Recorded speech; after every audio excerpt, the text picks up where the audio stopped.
Buenas noches, hermanos. Vamos a abrir, por favor, nuestras Biblias en el segundo libro de Reyes, en el capítulo 17, por favor.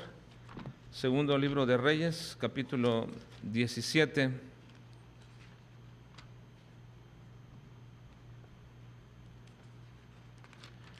Y vamos a observar en este capítulo una advertencia seria de parte de nuestro Dios respecto a guardarnos y a cuidarnos del sincretismo religioso. Porque el sincretismo religioso es la religión de muchos cristianos hoy día. Así que encontraremos aquí una advertencia de parte de nuestro Dios, porque quizás nos estemos encontrando nosotros practicando una religión sincretista. El sincretismo es un concepto, una palabra que se usa para denominar la unión de dos cosas para hacer algo mejor.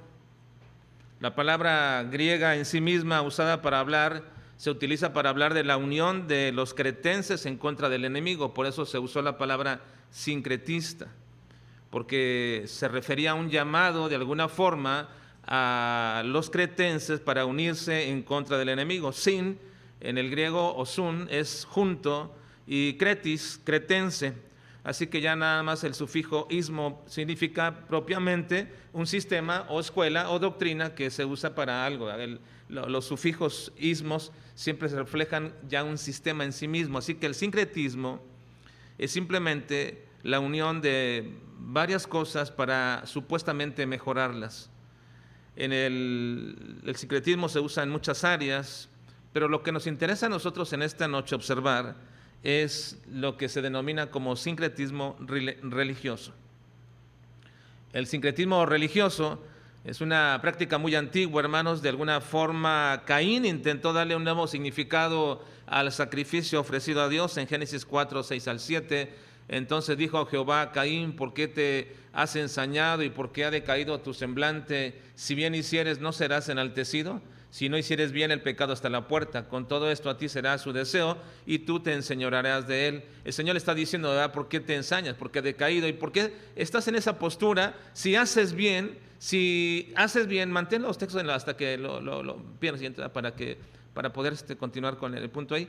Si haces bien, en ese sentido, lo que te he mandado, lo que ha sido designado, lo que debería de hacer, entonces serás enaltecido o de alguna forma reconocido en esta parte. Pero en este punto, si no lo haces adecuadamente, y eso se refiere al punto en que el mismo Caín, estaba haciendo algo que a él le parecía mejor que lo que Dios había mandado. Sin entrar en la polémica si es que Dios había mandado o no de manera muy puntual o muy declarada, si deberían de entregar un sacrificio y de qué forma lo deberían de hacer. Simplemente no entramos en esa polémica. Lo que vemos sí es que Dios le dice que no hizo bien. Y no hizo bien porque lo que Caín hizo fue algo que él le agradó, que él pensó que era mejor que la ofrenda de su propio hermano Abel. Así que aún después de haber sido reprendido, Caín dejó su legado en forma de una religión personal. Y es lo que muchos tratan de decir: bueno, yo adoro a Dios, yo glorifico a Dios, yo honro a Dios como yo creo que debe de hacerse, como es mi sentir, y eso es lo mejor. Así que entonces es la forma de una religión personal. Así pues, durante toda la historia que podemos ver, vemos muchas expresiones religiosas, productos de la imaginación, y como un intento de mejorar lo que Dios ha designado, cómo se deben de hacer las cosas. Y precisamente es el asunto que tiene que ver con Israel y con su pueblo. Así que podríamos decir, hermanos, que de alguna forma el sincretismo religioso, ese intento de fusionar nuestro parecer o lo que parece bueno de otra religión o otra expresión religiosa con aquello que Dios ha demandado, podría mejorar en mucho, para algunos, su adoración a Dios o su práctica de culto a Dios. Así entonces, hoy día, hermanos, es muy sutil el sincretismo religioso y se ha introducido en lo que llamamos el evangelicalismo, es decir, todas aquellas denominaciones evangélicas que no siguen la religión popular. Se ha introducido de manera muy sutil este sincretismo religioso, porque en esta práctica se pretende obtener una nueva y una mejor forma de adoración. A través de esta práctica se hace, como algunos dicen, una manera más aceptable de practicar el cristianismo y quizás acomodarlo a la moda actual. De alguna forma, para algunos es más agradable desarrollar y pasar un tiempo en la práctica de un culto dentro de la iglesia, 2 o 3 horas, mejorándolo con algunas adiciones a ese culto mismo. Por ello, es que en estos tiempos podemos decir que muchas iglesias han asimilado, han hecho una amalgama entre lo que podría ser un show de televisión o un espectáculo musical de alguna forma, o lo que puedan llamarle, y agregarlo a los cultos. Ahora usted dirá, bueno, quizás yo no he visto mucho de todo esto, pero usted podría darse una paseada por internet y por televisión y verán que muchos de los cultos de muchas iglesias son prácticamente shows donde lo que prepondera son las luces, el ambiente, todo lo que se arregla ahí de alguna forma para tratar de hacer mejor esas 2 horas o 1 hora que una persona puede estar dentro de un culto para que le sea agradable. Ahora, en términos dentro del cristianismo podemos decir que la verdadera adoración a Dios se ha comenzado a mezclar, hermanos, con formas paganas y tratando de darle una supuesta mejoría a la forma en que se hace, y que según algunos lo que ya se hace es obsoleto, es anticuado o está fuera de un entorno cultural que es atractivo para la gente de este tiempo. Entonces le comienzan a adherir a las formas de culto dentro de la adoración corporativa que llevamos a cabo, no solamente cuestiones nuevas en la alabanza, sino en todas las formas en que se planea dicho culto para Dios. Y se comienza con adherir modelos atractivos para el desarrollo de un tiempo precioso dentro de la iglesia que sea mucho mejor y más agradable y más pasadero. Así que se toman ideas y se forman desde la perspectiva de lo que hemos dicho, shows o tiempos en los que la gente puede ver esto como un espectáculo y se adecúa en los templos para los propósitos básicamente que hoy día muchas personas piensan pasar 1 hora, 1 hora y media, 2 horas, mucho mejor dentro del templo.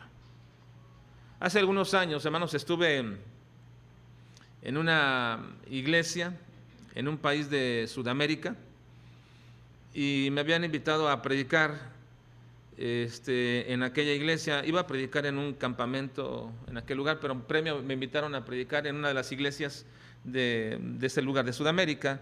Y cuando entré a ese lugar y me llevó, pues afuera parecía, obviamente, no parecía un templo, parecía una bodega grande. Pero cuando entré, lo que me sorprendió fue que estaba todo oscuro, era difícil poder caminar ahí.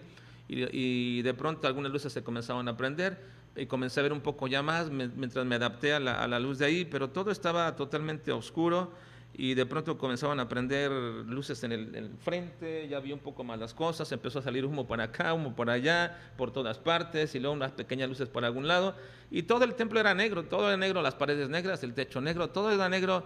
Me sorprendió todo eso, ¿verdad? Y lo que estaba en este momento viendo ahí como un templo, que es básicamente nada de lo que nosotros conocemos tradicionalmente como templo.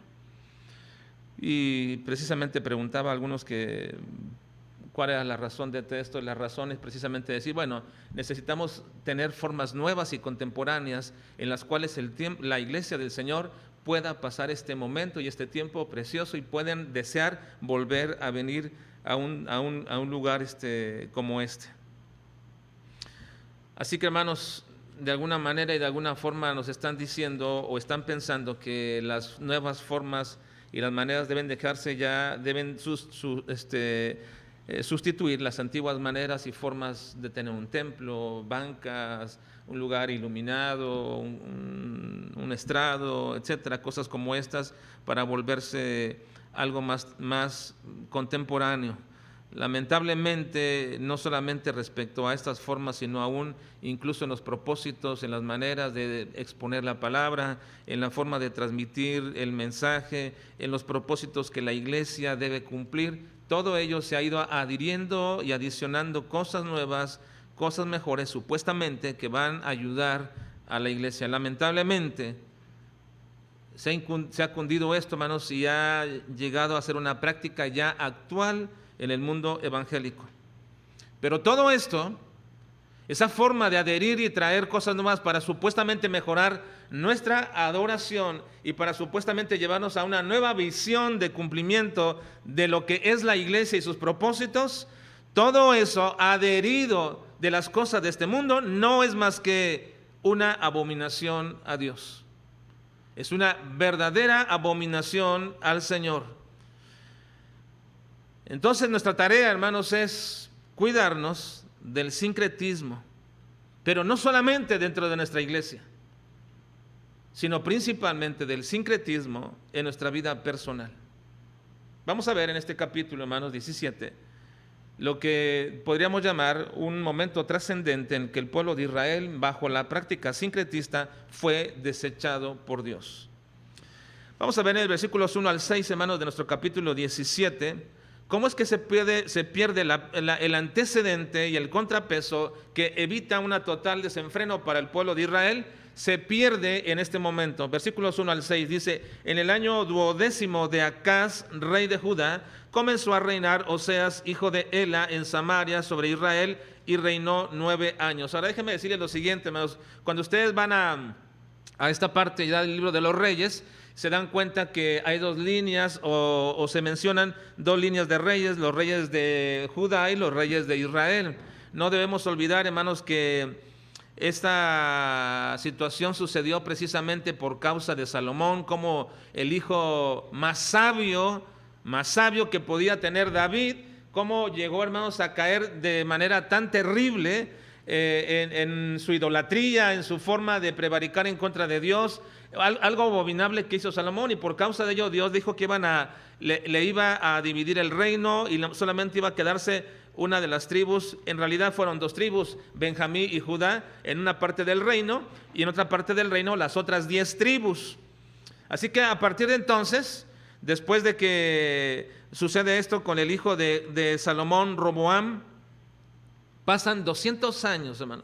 200 años en que vemos el libro de los Reyes, primer y segundo libro de Reyes, cómo se va dividiendo y cómo nos van dando esta cronología de un rey de Judá y luego un rey de Israel, y se va mezclando de pronto en esa línea de tiempo, se va mezclando un rey de Judá, mientras reinaba un rey de Judá, reinaba un rey de Israel, a veces moría antes y luego aparecía otro rey, y ahí se van mezclando todo eso. Entonces uno debe tener cuidado cuando está leyendo esto para saber a qué se está refiriendo. Aquí comienza diciéndonos: en el año 12º de Acaz, rey de Judá, comenzó a reinar Oseas, hijo de Ela, en Samaria sobre Israel, y reinó 9 años. Ahora, para distinguir bien en la lectura, sé que lo saben, pero lo repito para cuando ustedes estén leyendo, hay dos reinos en este momento: Judá, y el otro es llamado Israel. A veces es llamado el reino del norte, Israel. Israel es llamado muchas veces el reino del norte, pero es el reino de Israel, que son las otras 10 tribus. El reino del sur es Judá y es Benjamín, y están unidos en un solo reino. Ahora, en este lugar están reinando precisamente toda la descendencia de David, y en el otro reino, que son las otras 10 tribus, están reinando todos aquellos que procedieron al principio de Jeroboam, y después de ellos algunos otros comenzaron a reinar y se comenzaron a levantar. En realidad, cada vez que de toda la tribu de Judá, y de ahí se mantuvo siempre una línea genealógica. Esa era parte del plan del Señor. Siempre se mantuvo una línea genealógica desde David hasta el Señor Jesucristo. Nunca se perdió esa línea. Los hijos de ellos reinaban y así van reinando. En el caso de Israel sí se perdió varias veces. Varias veces se perdió la línea genealógica de los reyes, porque a veces reinaba otro que no fuera su hijo. Bueno, esta situación mencionada aquí dura aproximadamente 200 años. El reino dividido duró solamente 200 años. Y precisamente estamos en el capítulo donde culmina esta circunstancia del reino dividido. Recuérdense, el reino unido se mantuvo con Saúl al principio, el primer rey, con David, el cual Dios eligió, con Salomón todavía, pero ya con el hijo de Salomón, que es Roboam, se perdió la unidad del reino, y comienzan dos reinos, Israel y Judá, norte o sur. Ahora, dura 200 años esta situación, Y estamos ahora en el capítulo 17, donde esa división terminó. Se culminó esa división. ¿Por qué se culminó? Precisamente se culminó por causa del pecado que estamos hablando, el sincretismo religioso. Se culminó la división. Ahora usted dirá, bueno, si se culminó la división, entonces volvieron a estar unidos y ya mejoró otra vez. No, se culminó la división porque Dios desechó y se perdieron las 10 tribus de Israel. Solamente quedó un solo reino. Y eso fue a causa del juicio de Dios. Entonces, aquí encontramos al rey Acaz. Y nos da la primera referencia. Cuando estaba reinando el rey Acaz durante 12 años, sube al reino de Israel, Oseas, hijo de Ela, en Samaria. Samaria es la capital del reino del norte, es el Israel, y ahí dice que reinó 9 años. Ahora, es precisamente en este momento que hago otro pequeño contexto histórico para que lo entendamos de esta forma, hermanos. Cuando reina Acaz, viene precedido por una serie de reyes que todos son mencionados y caracterizados como buenos reyes. Cada uno de ellos hacía lo que Dios había mandado y mantenían el orden y mantenían la dirección que Dios había dado y mantenían la condición que Dios se había puesto para que el reino siguiera y continuara. Los únicos 2 reyes, diríamos, malos, o llamaríamos 3 reyes malos de Israel antes de este tiempo, de Judá. Antes de este tiempo fue Salomón, que en su momento fue un buen rey, pero al final se desvió. El hijo de Salomón, que fue Roboam, y el hijo de Roboam, que fue Abiam. Hasta ahí. A partir de ahí, todos los demás hijos de ellos fueron buenos reyes. La mayoría se esforzaron en seguir al Señor, la mayoría continuaban al Señor, y esto lo utilizó Dios, el reino de Judá, lo utilizó Dios como un contrapeso para el reino del norte. ¿Por qué digo esto? Bueno, el reino del norte de alguna manera siempre se estaba desviando y siempre vivía desviado de la adoración verdadera a Dios. Pero como había una unidad geográfica y en cierta manera un antecedente histórico de dónde provenían, siempre los de Israel de alguna manera en algún momento veían a los del sur, al pueblo de Judá, como algo que Dios bendecía una y otra vez. El reino del norte era continuamente acechado, era continuamente lleno del juicio de parte de Dios una y otra vez y otra vez y otra vez, pero volteaban a ver al sur, a Judá, cómo Dios les prosperaba y de alguna manera siempre servía de contrapeso para recordar cuál era el antecedente, cuál era el origen de todos ellos y de dónde provenían, de tal manera que se podía detener, diríamos en cierta forma, el desenfreno completo y total del reino del norte. Cuando algunos reyes fueron a pelear en contra de Acaz, este rey de Judá, entonces Acaz le pidió ayuda al rey de Asiria y al pedirle ayuda al rey de Asiria, pues tuvo que darle a cambio algunas cosas y le dio el tesoro del templo del Señor. Estoy hablando del rey de Judá, del cual dice que aquí comienza nuestra historia. Ahora, cuando este rey Acaz entrega el dinero y entrega todos los tesoros del templo, va y encuentra al rey de Asiria en Damasco. Y vean lo que sucede en Damasco. En 2 de Reyes 16:10, un capítulo anterior, nos lo menciona. Dice 2 de Reyes 16:10 y 15. Después fue el rey Acaz a encontrar a Tiglat-Pileser, rey de Asiria, en Damasco, y cuando vio el rey Acaz el altar que estaba en Damasco, envió el sacerdote Urías el diseño y la descripción del altar conforme a toda su hechura, y le mandó que hiciera este altar y lo pusiera en el templo. ¿Y para qué quería que lo hicieran? Bueno, él dijo, este altar que está en Damasco es grandioso, es maravilloso, es algo magnífico, entonces quiten el que está en el templo, el altar que Dios diseñó, y pongan este nuevo y que todo el pueblo sacrifique ahí y que todos vengan, porque al ver el altar esto será algo grandioso. Este rey Acaz tomó el diseño de un altar de un dios pagano y lo trajo al templo del Señor. En el versículo 15 dice, de este capítulo. Y mandó el rey Acaz al sacerdote Urías diciendo: en el gran altar encenderás el holocausto de la mañana y la ofrenda a la tarde, y el holocausto del rey y su ofrenda, y asimismo el holocausto de todo el pueblo de la tierra y su ofrenda y sus libaciones, y esparcirás sobre él toda la sangre del holocausto y toda la sangre del sacrificio. El altar de bronce, que era el que Dios había diseñado y mandado a Moisés para que lo hicieran, el altar de bronce será mío para consultar en él. Es decir, lo tomó para sí, pero dijo: pongan este allá en el altar, en el templo de Dios, que es mucho más grandioso, es mucho más atractivo y dará algo mejor o renombre al templo donde la gente viene a sacrificar. Así que este es un primer antecedente, hermanos, del sincretismo. Recuerden que el sincretismo es la unión de algo y la asimilación de algunas cosas con supuestamente para mejorar. En el caso del sincretismo religioso, para mejorar la religión que practicas. Le añades, lo amalgamas, lo adhieres, y de esta manera dices: esto es mucho mejor lo que estamos haciendo, o lo podemos hacer de esta forma. Hace varios años había ido a otra iglesia y me pareció la música que tocaban ahí, me pareció muy profesional lo que estaban haciendo, ¿verdad?, lo que hacían ahí. Y le pregunté al pastor, ¿verdad?, que quiénes eran los músicos, y me comentó. Dice: pues no son aquí de la iglesia. Le digo: pues son de otra iglesia. No, tampoco.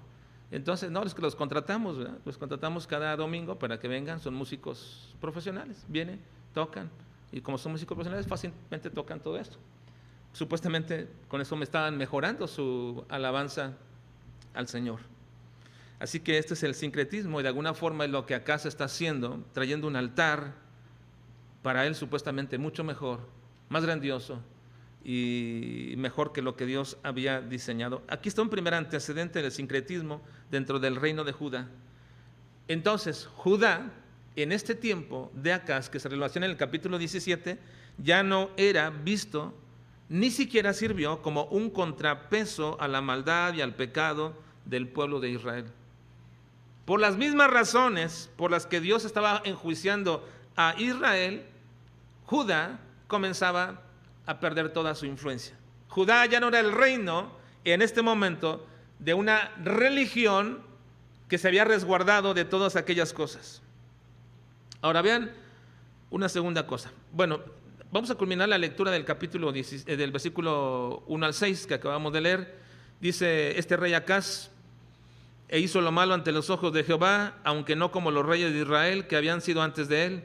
Contra este subió Salmanasar, rey de los asirios, y Oseas fue hecho su siervo y le pagaba tributo. Mas el rey de Asiria descubrió que Oseas conspiraba, porque había enviado embajadores a So, rey de Egipto, y no pagó el tributo al rey de Asiria, como lo hacía cada año, por lo que el rey de Asiria le detuvo y lo aprisionó en la casa de la cárcel.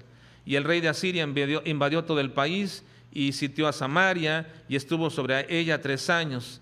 En el año 9 de Oseas, el rey de Asiria tomó a Samaria y la llevó a Israel cautivo a Siria, y la puso en Alá, en Abor, junto al río Gozán, y en las ciudades de los medos. Ahora, está hablando del juicio de Dios que trajo sobre todos ellos. Ahora vean en qué culmina este juicio de parte de Dios sobre Israel. Acabo de decirles, hermanos, en el contexto histórico de todo esto, que el reino de Israel, las 10 tribus van a desaparecer aquí. Este capítulo es muy importante, hermanos. Es un vínculo importante de nuestro entendimiento de toda la historia hebrea.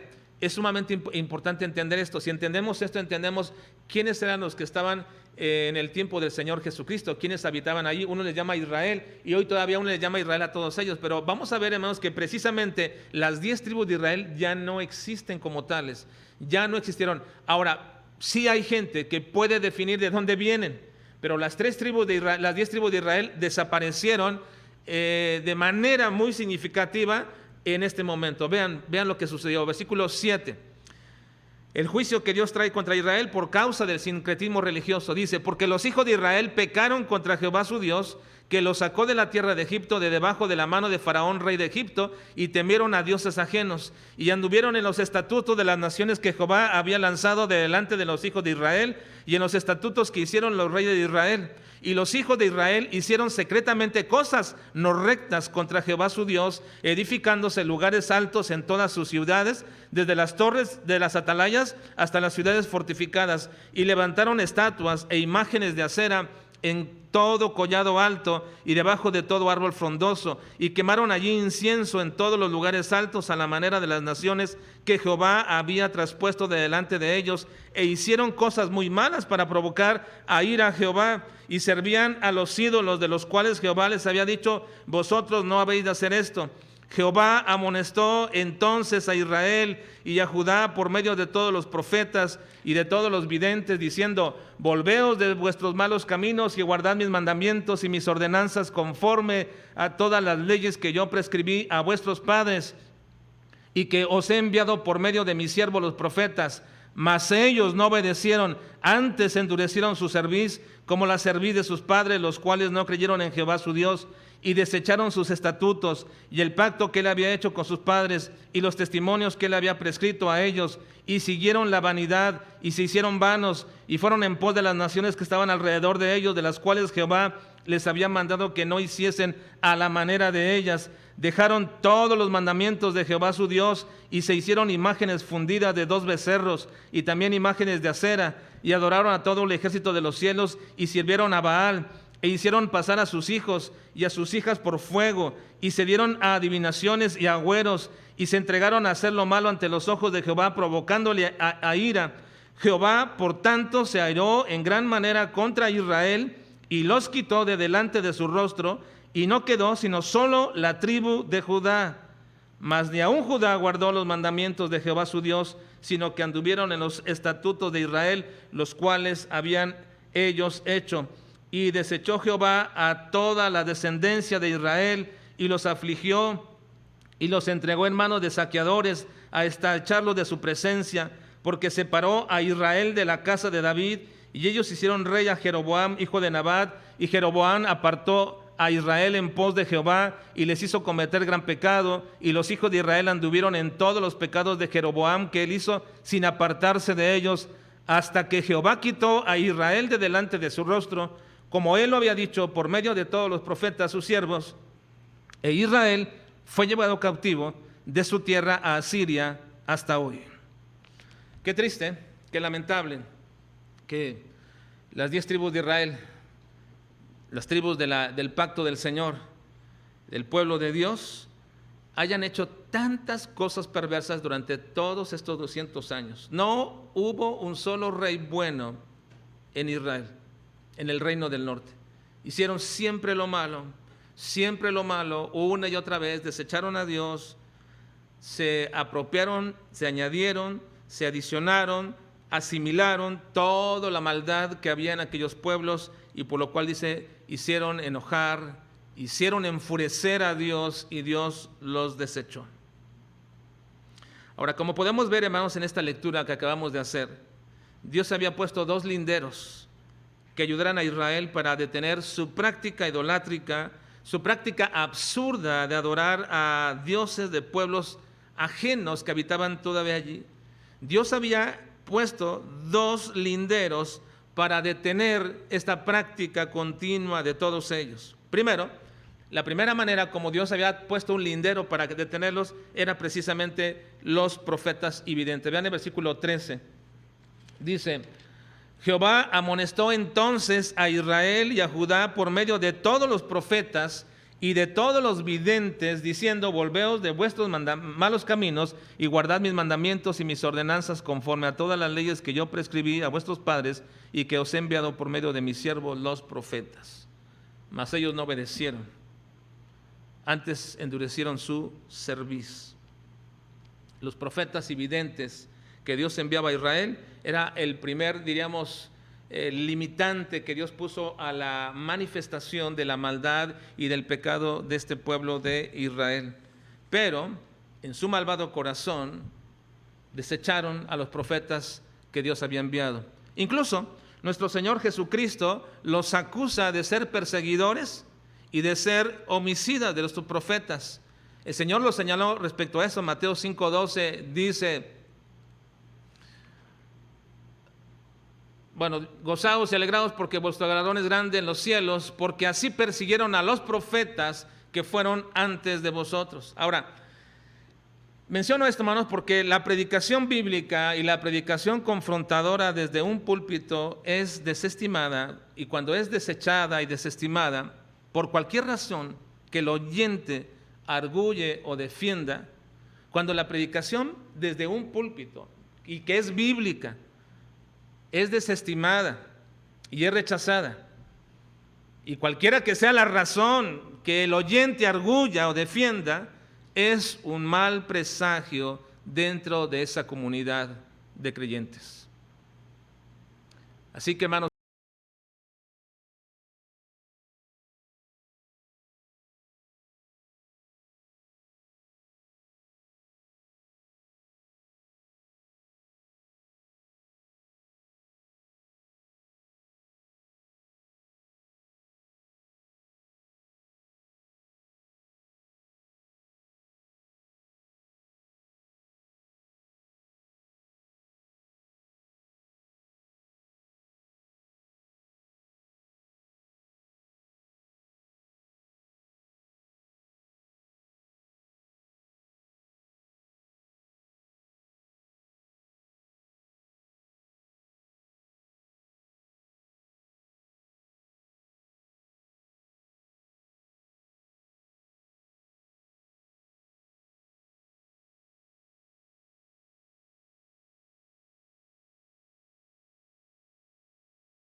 lo dice por mí.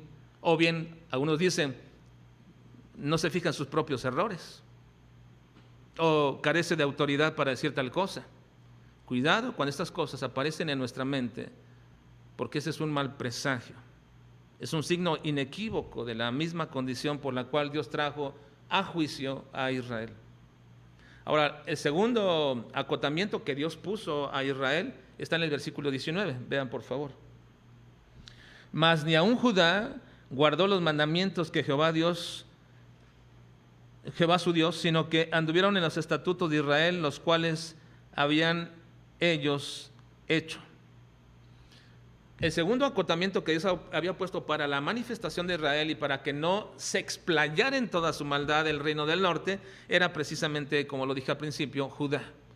Pero Judá estaba haciendo exactamente lo mismo que hizo Israel. Pero a diferencia de Judá, hermanos, el reino del norte duró 200 años. El reino del sur, Judá, duró 400 años. Pero también vino juicio. 200 años más duraron ellos, con más reyes, pero también les vino juicio a todos ellos por las mismas cosas que estaban permitiéndose en este momento. Ahora, quiero culminar sobre la meditación de este capítulo, hermanos, solamente para que observemos esto. Lo que hizo Judá, pero sobre todo lo que hizo Israel, sobre asimilar todas las prácticas pecaminosas, pero también religiosas de su entorno, resulta hoy día, hermanos, en una amonestación directa y confrontadora para nuestro momento, para nuestro tiempo, en contra del sincretismo. Vean la culminación del capítulo, vean cómo termina el capítulo de este punto, hermanos. Pero no pierdan de vista que todo lo que le pasó a Israel, cómo Dios los desechó, los desarraigó, los quitó. Y aquí viene una pregunta que les hago a ustedes para que la investiguen. En el tiempo del Señor Jesucristo, la gente que vivía en toda esa parte, ¿de dónde provenía? ¿Quiénes eran? Porque las 10 tribus de Israel fueron desechadas y fueron esparcidas. Y ahora van a ver que la gente que pobló todo este lugar donde pertenecían aquellas 10 tribus ya no son de Israel, son de otros reinos. Vean, por favor, versículo 24. Y trajo el rey de Asiria, acuérdense, ya los sacó a todo Israel, a todas las tribus, los echó, los llevó cautivos a Asiria. Y ahí dice hasta hoy, en el versículo 23, así culmina. Israel fue llevado cautivo de su tierra a Siria hasta hoy. Ahora vean el 24. Y trajo el rey de Asiria gente de Babilonia, de Cuta, de Aba, de Amad y de Sepharvaim, y los puso en las ciudades de Samaria en lugar de los hijos de Israel, y poseyeron a Samaria y habitaron en sus ciudades. Y aconteció al principio, cuando comenzaron a habitar allí, que no temiendo ellos a Jehová, envió Jehová contra ellos leones que los mataban. Dijeron pues al rey de Asiria: la gente que tú trasladaste y pusiste en las ciudades de Samaria no conoce la ley del Dios de aquella tierra, y él ha echado leones en medio de ellos. Y he aquí que los leones los matan porque no conocen la ley del Dios de la tierra. Y el rey de Asiria mandó diciendo: llevad allí a algunos de los sacerdotes que trajisteis de allá, y vaya y habite allí, y les enseñe la ley del Dios del país. Y vino uno de los sacerdotes que habían llevado cautivo de Samaria, y habitó en Betel, y les enseñó cómo habían de temer a Jehová. Pero cada nación se hizo sus dioses, y los pusieron en los templos de los lugares altos que habían hecho de Samaria, cada nación en su ciudad donde habitaba. Los de Babilonia hicieron a Sucot Benot, los de Cuta hicieron a Nergal, y los de Amad hicieron a Sima. Los sabeos hicieron a Nibás y a Tartac, y los de Sepharvaim quemaban sus hijos en fuego para adorar a Adramelech y a Amnamelech, dioses de Sepharvaim. Temían a Jehová. Vean, aquí está el problema del sincretismo. Temían a Jehová e hicieron del bajo pueblo sacerdotes de los lugares altos, que sacrificaban para ellos en los templos de los lugares altos. Temían a Jehová y honraban a sus dioses, según la costumbre de las naciones de donde habían sido trasladados. Hasta hoy hacen como antes, ni temen a Jehová, ni guardan sus estatutos, ni sus ordenanzas, ni hacen según la ley y los mandamientos que prescribió Jehová a los hijos de Jacob, al cual puso el nombre de Israel, con los cuales Jehová había hecho pacto y les mandó diciendo: no temeréis a otros dioses, ni los adoraréis, ni les serviréis, ni les haréis sacrificios, mas a Jehová, que os sacó de la tierra de Egipto con grande poder y brazo extendido, a este temeréis, y a este adoraréis, y a este haréis sacrificio. Los estatutos y derechos y ley y mandamientos que os dio por escrito, cuidaréis siempre de ponerlos por obra, y no temeréis a dioses ajenos. No olvidaréis el pacto que hice con vosotros, ni temeréis a dioses ajenos, mas temed a Jehová vuestro Dios, y él los librará de mano de todos vuestros enemigos. Pero ellos no escucharon, antes hicieron según su costumbre antigua. Ahora, vean, esto me llama tanto la atención, hermanos, y es algo que nos debe precisamente como una amonestación directa a nuestros días. Vean, por favor, lean conmigo versículo 41. Dice: así temieron a Jehová aquellas gentes, y al mismo tiempo sirvieron a sus ídolos, y también sus hijos y sus nietos, según como hicieron sus padres, así hacen hasta hoy. Este es el, diríamos, colorario de un momento tan triste, dramático para el pueblo de Israel. Dios los está amonestando y les está declarando cuál es la razón de su juicio. Temen a Dios y sirven a sus dioses. Hacen para Dios esto, pero también hacen para sus dioses lo otro. Dios trajo juicio sobre Israel, de tal manera que todos ellos fueron deportados, se repobló todo aquel lugar, se les enseña a adorar a Dios, pero de alguna manera la religión que ahora están practicando es una religión sincretista. Y la razón es que dice al principio que adoraban a Jehová, pero ¿por qué le adoraban? ¿Por qué decían que temían a Jehová? Bueno, temían a Jehová era una forma sencillamente de expresar que convenientemente iban y ofrecían a Dios sacrificio porque no querían ser muertos por los leones que andaban ahí, por toda la fauna que los estaba consumiendo. Entonces iban y adoraban a Dios, pero a la vez después adoraban también a sus dioses. Ahora, esto precisamente, hermanos, es lo que ha trascendido hasta nuestros días en este tiempo.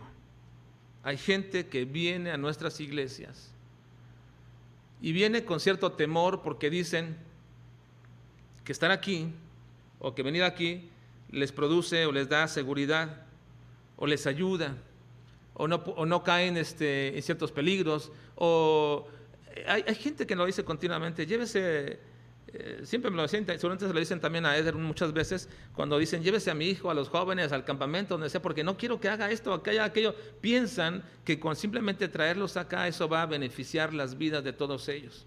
Hemos escuchado tantas veces esto, muchas veces.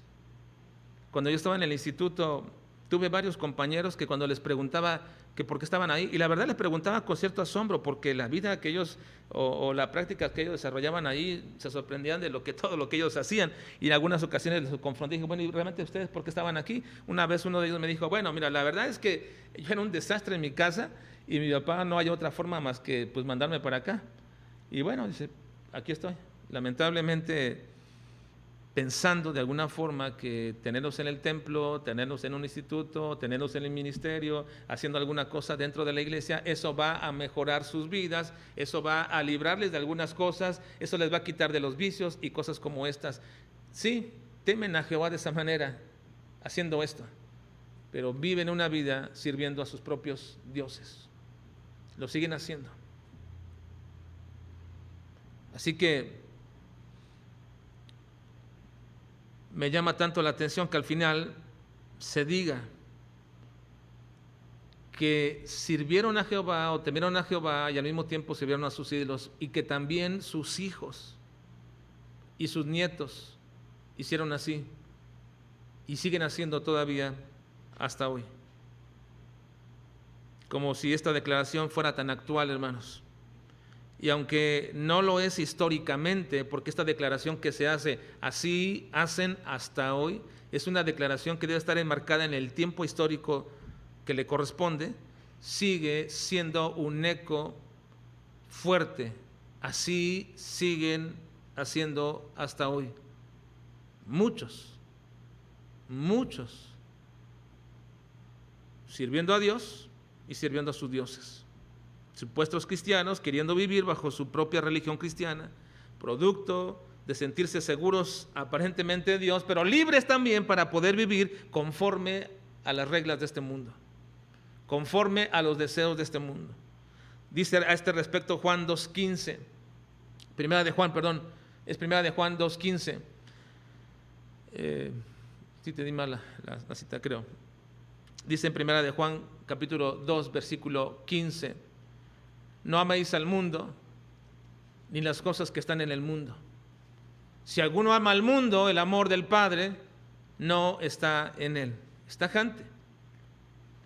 Alguna vez yo estaba predicando sobre esto en una campaña, en algún lugar, y después esto me llamó el pastor y me dijo, no quiero que vuelvas a predicar sobre este asunto, porque yo he enseñado que bien uno puede existir, pueden existir los llamados cristianos mundanos, gente que ama al mundo y a la vez sean cristianos, pero que aún no ha crecido, porque yo había enseñado que este pasaje es totalmente explicativo acerca de que no pueden existir los llamados cristianos mundanos. No lo hay.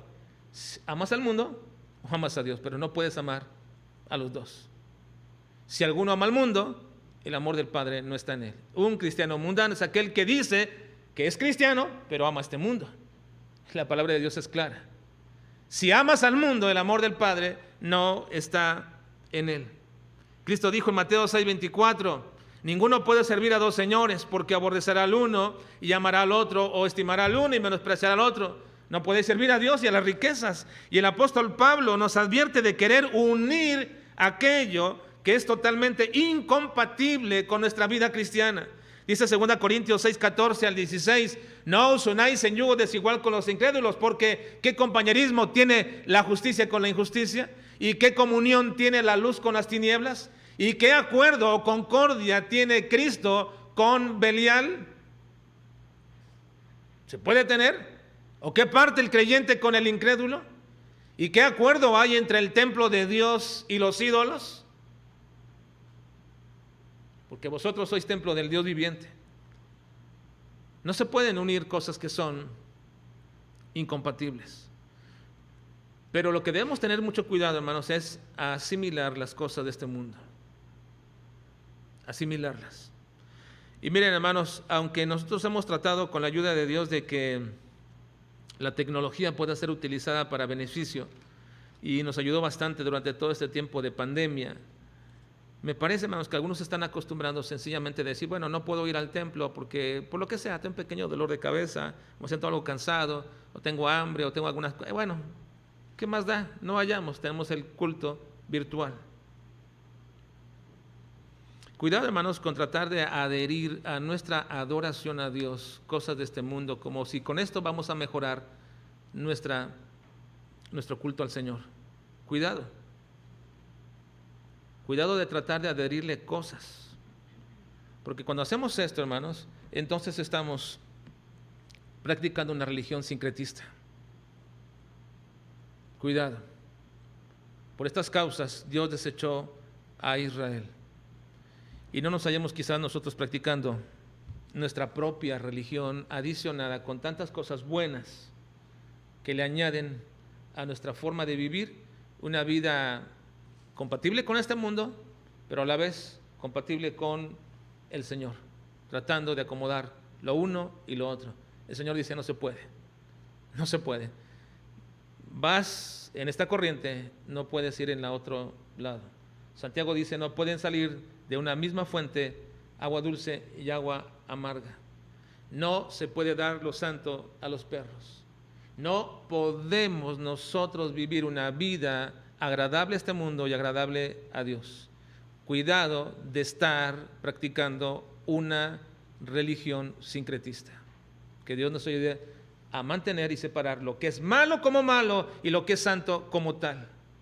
Que Dios nos ayude, hermanos. Vamos a orar.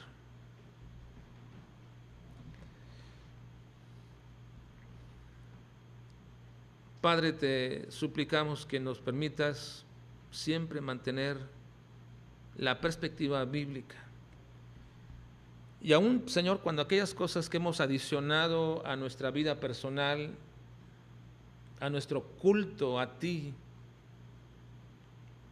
y sabemos, Señor, que tales cosas no son agradables y solo forman parte de un oscurecimiento, Señor, real de nuestra vida espiritual, donde solamente nos alimentan una vida superficial